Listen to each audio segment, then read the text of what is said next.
You mentioned earlier about reducing fossil fuels as one way of like reducing humans' impact.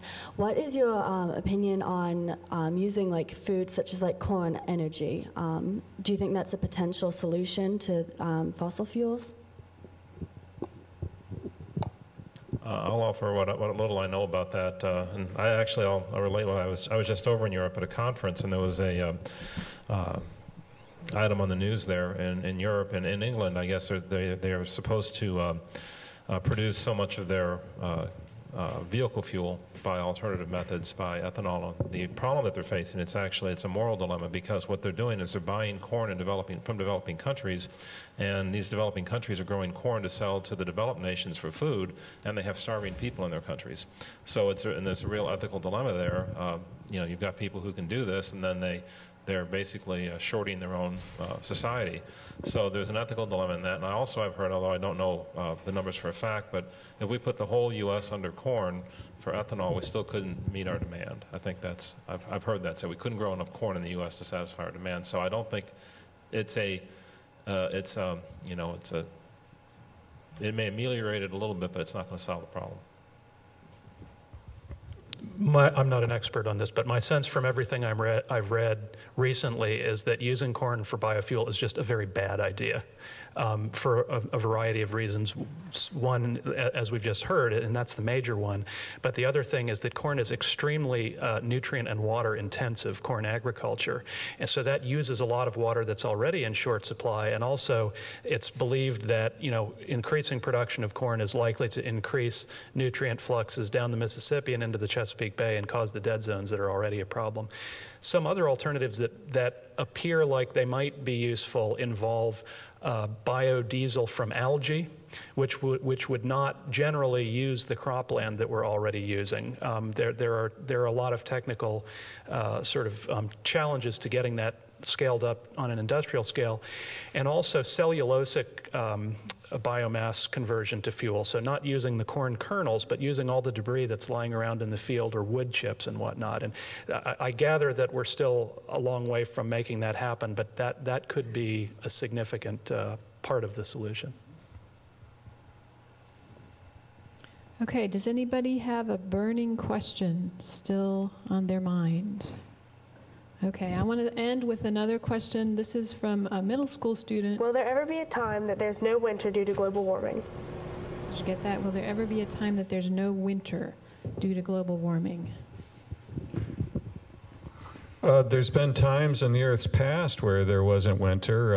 At the end of the Cretaceous, the global temperature was much higher than it is now, and the poles had an average annual temperature of 50 degrees.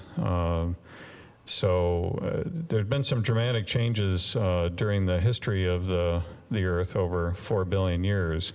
But the scope of the change we're seeing right now is unprecedented, and with all the CO2 we're putting into the atmosphere acting as an amplifier for the trapping of heat, we're in uncharted territory, so I don't really know how to answer her question. Well, you're always going to have a cooler season and a warmer season just because of the way the tilt of the Earth relative to the sun, and so depends on you. You may have very different winters than you're accustomed to, but nonetheless, you're going to have a seasonal cycle.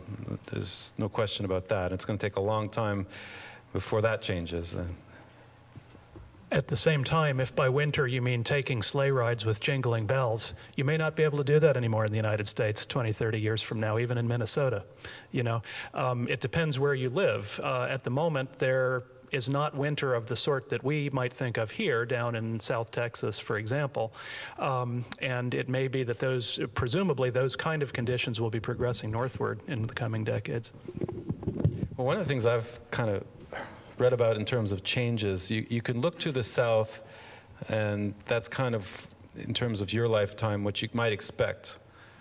And that gives me pause, because I look to the south, and the number of hurricanes they get just a little to the south is it's a little daunting. So because we've been kind of protected by the upper level winds in our area, and so if that shifts north, we're going to potentially be wide open and potentially get more hurricane activity. So it gives me pause. And we had some students at CNU here that posted questions on YouTube, so I'm going to start off the discussion with one of those questions, and then I'll come around to the audience with a microphone so you can ask your question. So here's the first one. Hi, my name is Jeff Weissman, and I am from Christopher Newport University. And my question to the scientists is the increase in the amount of cars gradually or exponentially affecting air quality standards? And Bruce, I think that might be for you. I think that's one for me. What I understand the question to be is, as our transport amount of transport is increasing, is that increasing exponentially, and are the emissions increasing exponentially? I think we have to relate that back probably in a fundamental sense to population growth and population growth in developing countries and developed countries. We're seeing explosive population growth. Anyone that caught Joel Levine's talk earlier this morning saw a curve of population growth from basically, thousands of years ago to now, where we're really quite exponentially growing. So one imagines that vehicular transport, as most of the world is either developed or in developing phases, is probably increasing in track with that. But mitigating that is that we are getting smarter, and we're trying to get smarter.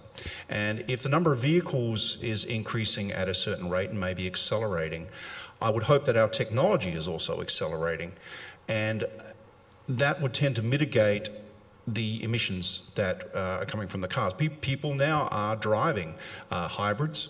We are investigating alternative fuel technologies, alternative transport sources, and actually the oil companies are getting involved. They have to, because in 50 or 100 years there's no oil left, or not that's economically viable for them to process. So they're being smart and they're getting involved in that. So the question, I think, is a sensible question and needs to be addressed. I think the answer is that although the number of transportation sources are going up, I think because we're being smarter, technology is smarter, we're refining our habits, and $4 a gallon gas doesn't sort of helps too, that I think we're getting smarter, and I don't expect emissions to go up in parallel with rises in transportation. Okay, thank you, Bruce.